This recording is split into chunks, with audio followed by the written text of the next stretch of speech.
Hello friends, welcome to stock market cube tech. आज हम Suzlon energy share का analysis करेंगे।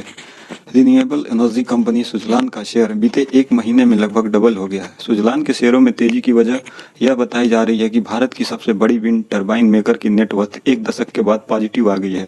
कंपनी को लगभग 6 साल बाद मुनाफा हुआ है और पिछले 2 महीने में इसके ऑर्डर भी दोगुने हुए हैं।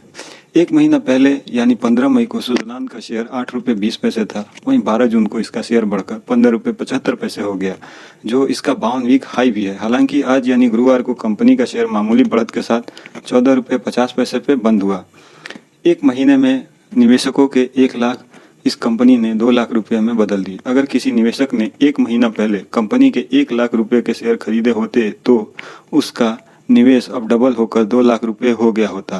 सुजलान के ग्लोबल सीईओ जेपी चाल्सानी ने बताया, फेवरेबल मार्केट कंडीशन और स्ट्रॉन्ग बैलेंस शीट आने वाले सालों में हमें आगे बढ़ने में मदद करने वाली है।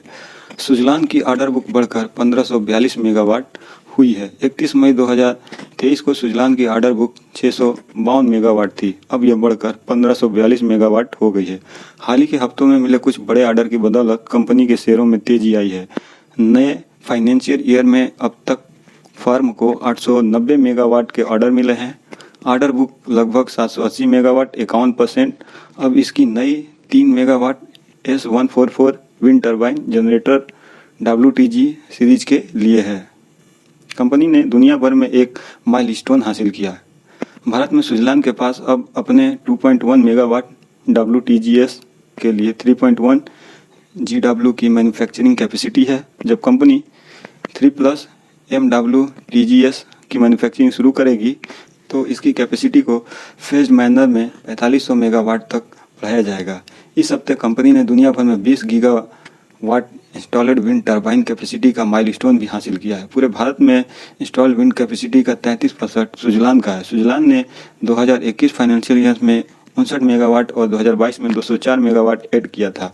वहीं कंपनी ने 2023 में 808 मेगावाट और 2024 में 664 मेगावाट ऐड कर सकती है। 2023 में सुजलान का रिवेन्यू 5,947 करोड़ रहा। सुजलान का रिवेन्यू अगर फाइनेंशियल ईयर 2022 में देखा जाए तो 2933 करोड़ था। 21 में बढ़ के वो 3295 करोड़ रुपए हो गया।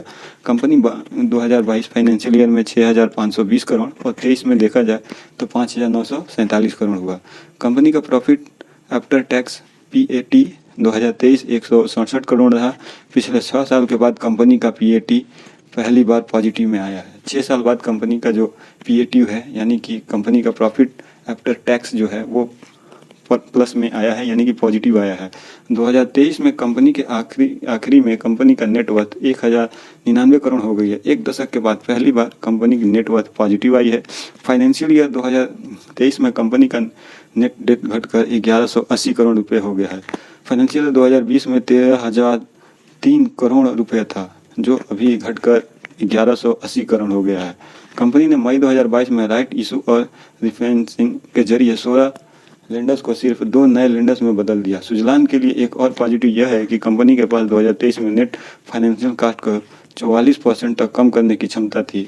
अब कंसोलिडेटेड नेट फाइनेंस कॉस्ट 2020 में 1,340 करोड़ से घटकर 401 करोड़ हो गई है। 2005 के बाद top 6 global onshore turbine maker में से एक बनी थी सुजलान। सुजलान 2005 में दुनिया भर में अपना बिजनेस तेजी से बढ़ाने की कोशिश की और 5 साल में company top 6 global onshore turbine maker में से एक बन गई। कंपनी इस एनर्जी के दौरान कंपनी ने जर्मन के पावर और बेल्जियम के गियरबॉक्स मेकर हैंस ट्रांसमिशन जैसी कंपनियों को खरीदा।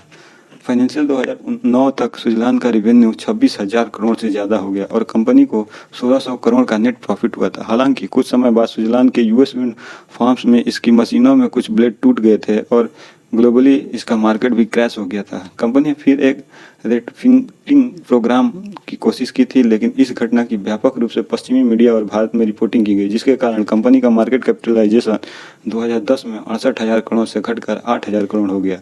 इसके बाद सुजलान को बिजनेस में काफ़ी नुकसान हुआ और कंपनी को कर्ज चुकाने में असमर्थता के कारण 5 बार डेट रिस्ट्रक्चर करना पड़ा था।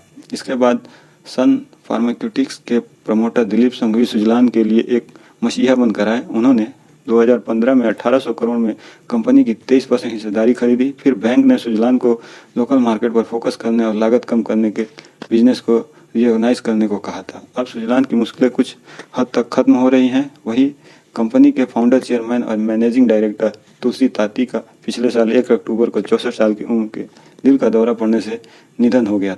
सुजलान कंपनी जिस तरह से अपने मार्केट कैप को आगे बढ़ा रहा है, जिस तरह से अपने ग्लोबलाइजेशन पे वर्क कर रहा है, तो निश्चित है कि ये एक बहुत ही मल्टी बैगर स्टॉक साबित होने वाला है।